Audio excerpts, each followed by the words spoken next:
السلام عليكم ورحمه الله وبركاته. النهارده يا جماعه في مشكله مع بعتالي هقراها معاكم ونحلها مع بعض.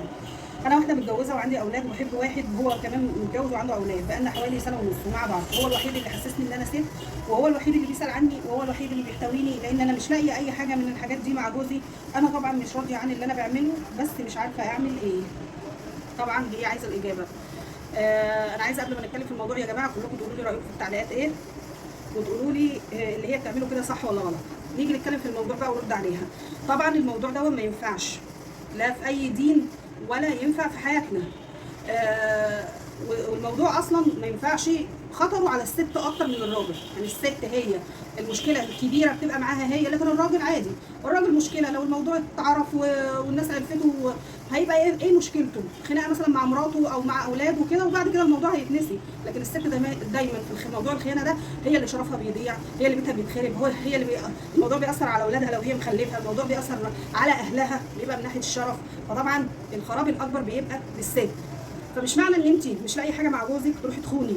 والله انت عايزه تبطلي الموضوع دون، خلاص اتطلقي. سيبك بقى من اللي هم هيقولوا لك مثلا ايه ما تخربيش بيتك. لا، اخربي بيتك. هو انت دلوقتي لما تخوني جوزك ده مش معناه خراب في دينك، خراب في شرفك، خراب مع اولادك ومع اهلك ومع كل اللي حواليك لو الموضوع اتعرف. لا، انا من رايي انت مش قادره تعيشي مع جوزك او مش حباه او هو مش مديك اللي انت عايزاه، لا اطلبي الطلاق. هتقدري تستحملي وهتقدري تعيشي عشان خاطر ولادك، يبقى خلاص تعيشي، بس في نفس الوقت ما تروحيش تخوني. لكن الراجل مش متاثر بحاجه. الراجل دلوقتي يا فرحتي مع واحده سايبه جوزها ومهتميه بيه، فطبعا هو بالنسبه له حاجه كبيره، ومن يمه ثانيه مراته مهتميه بيه، فطبعا هو في وسط اثنين مهتمين بيه وبيحبوه وبيغيروا عليه والكلام ده كله، فطبعا ده هو المستفاد في الموضوع. لكن انت اللي خرب عليكي في كل حاجه. نيجي بقى من ناحيه الدين. مش معنى ان هو متجوز وعنده اولاد وانت متجوزه وعندك اولاد يعني الموضوع متساوي. الموضوع متساوي في الدين، لكن بيننا وبين الناس وفي العادات بتاعتنا لا طبعا مش متساوي. الراجل دايما هو اللي كسبان في الموضوع، لكن الست هي اللي خسرانه.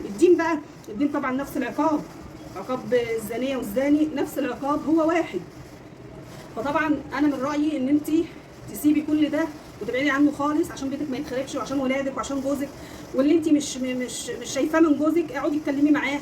لقيتي ان انت هيتعامل معاكي بما يرضي الله وانت هتتعاملي بما يرضي الله، خلاص خلي بيتك محفوظ وما تخربيش بيتك.